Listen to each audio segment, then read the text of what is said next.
today I'll be talking about the analysis of the relative entropy in the asymmetry of the relative entropy in the regularized empirical minimization.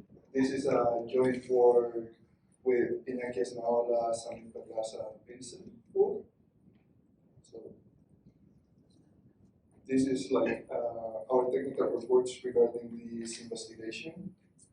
And the talk that I prepared for you guys today is divided in 4 simple parts. First, a bit of background, problem formulation on a new optimization problem that we proposed, its solution, and then I go into the interplay between the relative entropy, asymmetry, and the risk. So first, a bit of background. So the elements of any supervised learning problem can be easily divided in 3 sets of models, patterns, and labels, where the point of a pattern X and the label Y is known as a data point, and the aggregation of the data points forms a data set Z that is usually available to the user. Then we have like a mapping of a model and a pattern to labels that is given by the function F. And then we introduce like a notion of risk that is defined by the user, that is the function L, where we take labels and compare them, and based on that we determine the risk induced, and we assume that for 2 labels that are identical, our risk should be 0. With these elements, it's easier to define the notion of empirical risk, that is simply the arithmetic average of the risk function, where we take our function f and fit in like a model theta with its corresponding pattern to map to a label, and then assess against its true label y. So then we have like that the empirical risk is parameterized by our data set z given in model theta. With this, like we use like the empirical risk minimization proposed by Vapnik, in which our objective is to minimize the empirical risk over the set of models M. And in this minimization, we acknowledge that due to the data set, we might have several models theta that minimize the problem, which are denoted by or are found in the set T of Z. Yes, that are found on the T of Z. So this is a basic framework for finding or selecting models theta in M. And also, like it's worth noting that there are cases in which there is no analytical solution to the optimization problem, as it was shown by Valiant and several other people. But also, like the model theta is also very dependent on the choice that we make on our risk function. Moving this framework into a more like statistical learning approach, we propose like the notion of the expected empirical risk, where we define a probability measure over the measurable space of models and its corresponding sigma algebra. And as you can see, the integral is with respect to the models theta instead of the data. Because if we were doing this expectation in terms of the data, this would boil down more into a map problem rather than a learning problem. So we are aware that like the empirical risk is prone to overfitting, and therefore is very common to the use of regularization. And in the case of statistical learning, we are one of the most general regularizers is the relative entropy, or also known as the KL divergence, that has been used in several research, as shown here in the citations.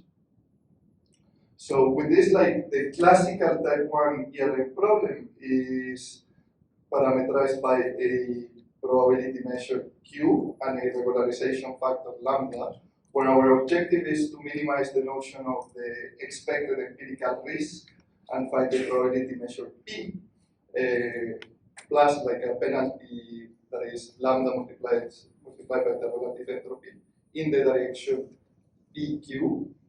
So here I want to highlight the direction of the relative entropy, in the sense that relative entropy is asymmetric, and therefore, like, we should expect to have different results depending on the direction in which it's taken.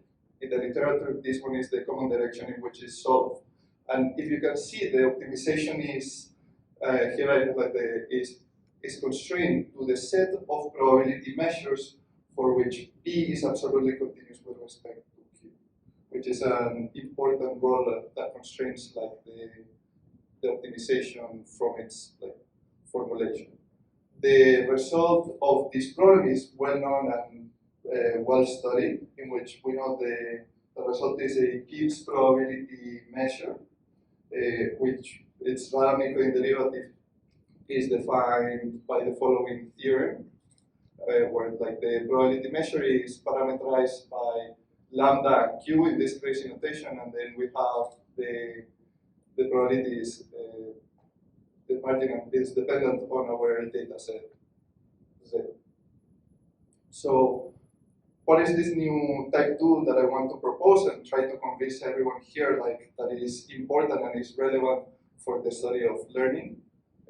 So the type 2 ARM problem is similar in its formulation to type 1, where we are parameterized by a probability measure Q, that is where we embed our belief over the models and a regularization factor lambda. But this time the regularization is done in the opposite direction, where we have the relative entropy in the direction QP, and now like our minimization is constrained over the set of probability measures for which Q is absolutely continuous with respect to. So now we are doing in the other direction. So why is this important and why like should we care? So let me try to motivate you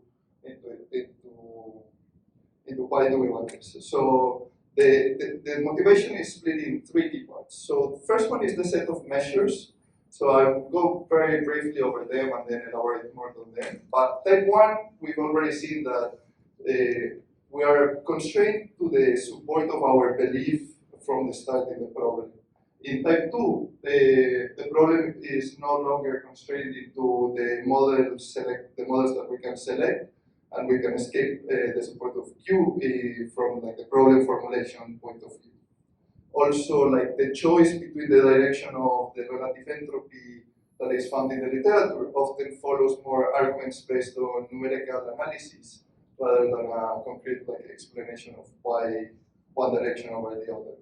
And finally, it is our interest to be able to explore outside of the support of our beliefs, as it's not reasonable to expect that we can come up always with a prior that is relevant or that contains like the set of solutions that minimize the risk. So going back to the sets of measures to give a more clear picture, there are like three cases that I want to consider and explain. So in the type 1, that is our case 1, we were constrained to this set where all the probability measures are absolutely continuous with respect to Q. And that implies that our support of any P must be contained inside of Q to respect the absolute continuity that is imposed by the relative entropy. What this entails is that if our set of solutions, or if our data set was to imply that there might be a model outside of the support of Q that is relevant, we are not able to scale or select or assign probability mass outside of the support of Q. In the second case, that is what we propose now is the type 2, the set to which we are constrained then allows us to have supports which include Q but are able to explore outside of the support of Q, and this case in which the set of desired models being outside of our initial belief, now we can actually assign like a probability to that set that was not included by the support. But between these two sets, there is a set that becomes relevant later, that is the set that in which all the probability measures have the same support as our reference measure, which we'll be using later. So before I provide the solution to the type 2, I'm just going to present some notation where the function KQ set bar is a function that maps our regularization factor to a real value beta, which satisfies the constraint below. And then the set KQ set bar, which depends on our prior Q and our data set, is the set of regularization factors for which the constraint is satisfied. Being equipped with these definitions, the solution of the type 2 is presented by this theorem that actually is very insightful, in the sense that for those of you who are very keen-eyed, you'll see that there is already something suspicious going on here with respect to my motivation. And is that like the solution is well defined inside of the support of Q. But to fully grasp what this means and what this entails in terms of the symmetry, I want to go through like a sketch of the proof of this theorem that is more insightful than just staring at the result itself. So the sketch of the proof is outlined in 3 parts. First one is like, I'm going to introduce a problem in a domain where it's easier to obtain the solution. Then I'm going to study this auxiliary optimization problem. And then finally, I'm going to show the solution of this auxiliary optimization problem. So first, why do we want an auxiliary optimization problem? Is due to the fact that solving the type 2 ELM problem with the tools of the type 1 ELM problem in its domain, original domain, is not trivial. So what we do is we present a variant where the optimization this time is constrained to the set of measures that is mutually absolutely continuous with respect to our reference measure Q. And this enables us to write the auxiliary optimization problem as presented below here. This mutual absolute continuity allows us to make a change in the Radon-Nikodym derivative to its inverse, and then we can formulate a Lagrangian, which with the that we can use to then apply calculus of variations and obtain a solution to this auxiliary optimization problem. It is not surprising that this is a solution that is similar to the type 2, but it's worth noting that at this step we've not proved that this is the solution of the type 2. This is the solution to the auxiliary optimization problem. So with this solution, we can evaluate like some properties that are of interest to us. One of those ones is that we can find like an explicit expression of the expected empirical risk in terms of our regularization factor and the difference of the scaling factor KQ set lambda. And with these tools, then we can move into the second lemma that is rather interesting, in which we take the set of mutually absolutely continuous measures, that is the auxiliary optimization problem on the right, and then the set of measures that Q is absolutely continuous with respect to, excluding the mutual absolutely continuous one, and shows strict inequality. This inequality is worth highlighting that is a result of the is resulting from the regularization. As in the cases when we can explore outside, we can consider cases in which the expected empirical error is equal to 0. So this inequality follows purely from its regularization. And hence, we can now show from the definition of the sets of measures that we've discussed previously that because the mutual absolutely continuous set of measures is a subset of the type 2 set of measures, the inequality presented of type 2 optimization of the type 2 rare optimization problem is less or equal than the auxiliary optimization problem by definition. And based on the previous lemma, we can show the inequality in the other direction, which then indeed allows us to prove that the type 2 RM solution is the auxiliary optimization that we've previously presented. So we've already seen that I've promised the idea of being able to explore, but the regularization is actually forcing us to stay within the set of mutually absolutely continuous, preventing this from happening, like the ability of exploring outside of the support. So what is going on at the level of the asymmetry and the empirical and the risk? So for that, we borrow from the idea of tunable loss functions by Professor Sankar, that is done in its research, and we propose that by doing a clever transformation of the risk, empirical risk function, that here we call like the log empirical risk, we can introduce the expected log empirical risk, where we are just taking the expectation, but this time on the logarithm plus the regularization factor. And hence we can propose a new optimization problem in which the minimization is being done with respect to the log expected empirical risk. And now we are using the type 1 regularization with respect to DPQ. And then we are back into the case in which the set of measures that are available in this minimization is the set for which P is absolutely continuous with respect to Q. Surprisingly, when you solve this optimization problem, you find that the solution to the log ERM rare optimization problem is the type 2 ERM rare solution. So when you see this solution, it becomes indeed clear that the solution should collapse into the support of the reference, as solving the type 2 ERM problem is nothing more than solving the type 1 ERM problem with just a simple transform of our empirical risk.